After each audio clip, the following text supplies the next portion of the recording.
পড়ার বিষয় পক্ষ থেকে বলছি, আমরা আগেও বলেছিলাম যে বর্তমানে বেশ কয়েক বছর ধরে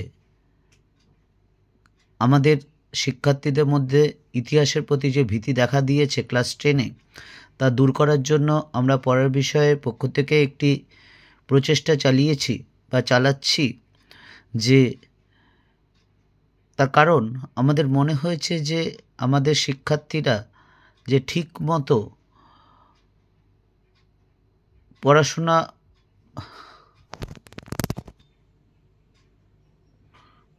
করলেও, অর্থাৎ তারা যথেষ্ট পড়াশোনা করলেও সঠিক পদ্ধতিতে অর্থাৎ টেকনিকে তারা, মনে হয় আমার, এটা সম্পূর্ণ আমার ব্যক্তিগত ধারণা, অভিজ্ঞতা, দীর্ঘ অভিজ্ঞতার থেকে, যে তারা পদ্ধতিগত কিছু ত্রুটির জন্য তারা নাম্বার কম পাচ্ছে।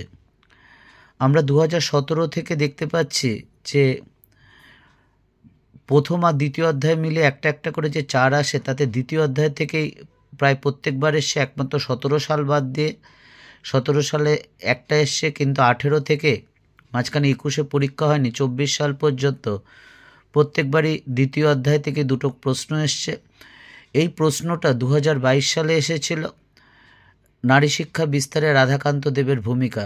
তা আমরা এটা বলছি, আমরা বুঝিয়েও দিচ্ছি, এবং তোমরা এই নোটটা ফলো করতে পারো এবং লিখে মুখস্থ করতে পারো বা আত্মস্থ করে মুখস্থ করতে হবে। একটা জিনিস মনে রেখো, চোখ কান বুঝে মুখস্থ করবে না, জিনিসটা বুঝে কি বলতে চেয়েছে, নোটটার অন্তর্নিহিত অর্থ কী সেটা বুঝে তারপর কিন্তু মুখস্থ করবে।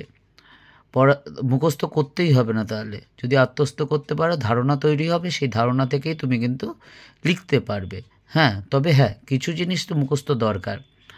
তা 19বিংশ শতাব্দীতে ভারতে যে সকল ব্যক্তি ভারতে শিক্ষা বিস্তারে উদ্যোগ নিয়েছিলেন, বিশেষত নারী শিক্ষা বিস্তারে, তাদের মধ্যে অন্যতম ছিলেন রাধাকান্ত দেব।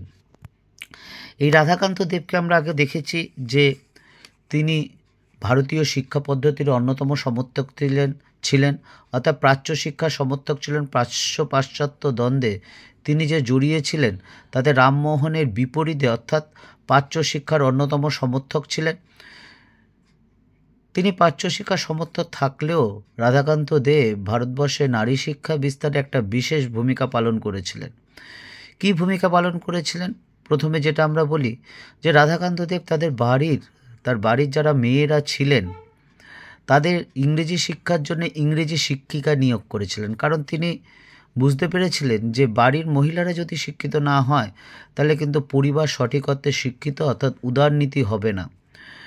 দ্বিতীয়ত 1819 সালে যখন ব্যাপটিস্ট মিশনারিরা ক্যালকাটা ফিমেল জুভেনাইল সোসাইটি স্থাপন করেন, তখন তিনি কিন্তু সেখানে তিনি প্রত্যক্ষভাবে সাহায্য করেছিলেন। তৃতীয়ত আমরা দেখতে পাচ্ছি স্ত্রী শিক্ষার প্রতি রক্ষণশীল সমাজের যে নেতিবাচক মনোভাব ছিল, অর্থাৎ মেয়েরা পড়াশোনা কী আবার শিখবে, মেয়েরা ঘরে থাকবে, রান্নাবাটে করবে, সংসার কার্য পালন করবে, সন্তান পালন করবে, ব্যাস এটাই তাদের জীবন। এই রক্ষণশীল সমাজের যে নেতিবাচক মানসিকতা, সেই মানসিকতা জনসমাজ থেকে দূর করার জন্য তিনি বিভিন্ন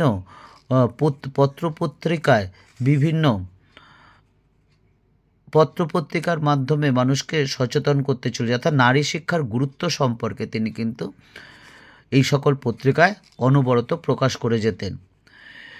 এই রাধাকান্ত দেবের অনুপ্রেরণায় এই যে কলকাতা উত্তরপাড়া বালিকা বিদ্যালয়, যারা আমরা এই অঞ্চলে থাকি তারা জানি উত্তরপাড়া টাউন, আমরা টাউন স্কুল বলি এই অঞ্চলের লোকেরা। তা এই যে উত্তরপাড়া টাউন স্কুল, এই টাউন স্কুলের স্থাপনের পশ্চাতে এই রাধাকান্ত দেবের কিন্তু একটা বিরাট ভূমিকা ছিল।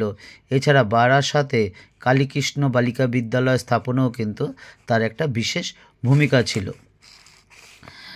মতিলাল শীল, দেবেন্দ্রনাথ ঠাকুরের সহায়তায় রাধাকান্ত দেব হিন্দু মেট্রোপলিটন কলেজ স্থাপন করেন এবং এই কলেজে তিনি সভাপতি নিযুক্ত হন, এবং সভাপতি নিযুক্ত হলে তিনি এই কলেজের নিয়ম নীতি রচনায় গুরুত্বপূর্ণ ভূমিকা পালন করেন।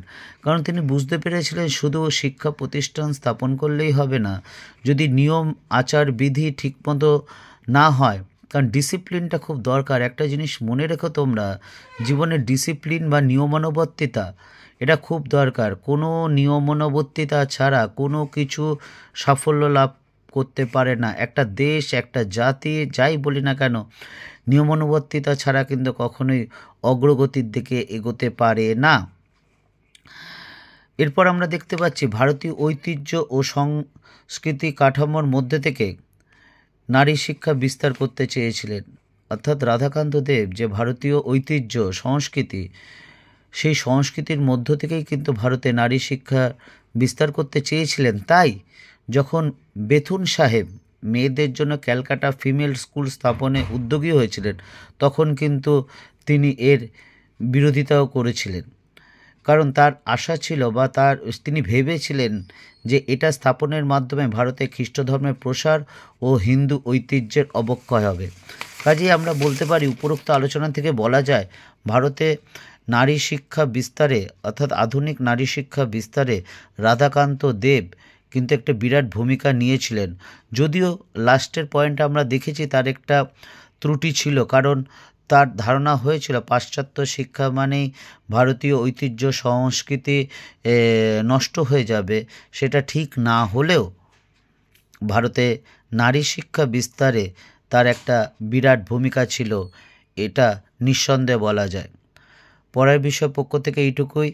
তা তোমাদের যদি ভালো লাগে তোমরা দেখো ভিডিওটা, এবং যদি ভালো লাগে অবশ্যই চ্যানেলটি সাবস্ক্রাইব করো এবং বন্ধুদের দেখতে বলো, তাহলেই আমাদের এই প্রচেষ্টা সফল হবে।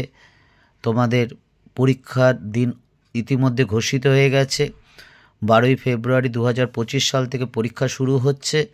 তবে হয়তো রুটিনটা একটু চেঞ্জ হতে পারে, তবে যাই হোক ওই সপ্তাহেই পরীক্ষা হবে, অর্থাৎ ফেব্রুয়ারি সেকেন্ড উইকের শেষের দিকেই পরীক্ষা হবে। তোমাদের অগ্রিম শুভেচ্ছা জানাই। ভালো করে পড়াশোনা করো, পড়াশোনার কোনো বিকল্প হয় না। এখন থেকেই যদি ভালো করে পড়াশোনা করো এবং নোটগুলো মুখস্থ করে আত্মস্থ করে লিখে প্র্যাকটিস করো, তাহলে অবশ্যই তোমরা ভালো ফল করবে।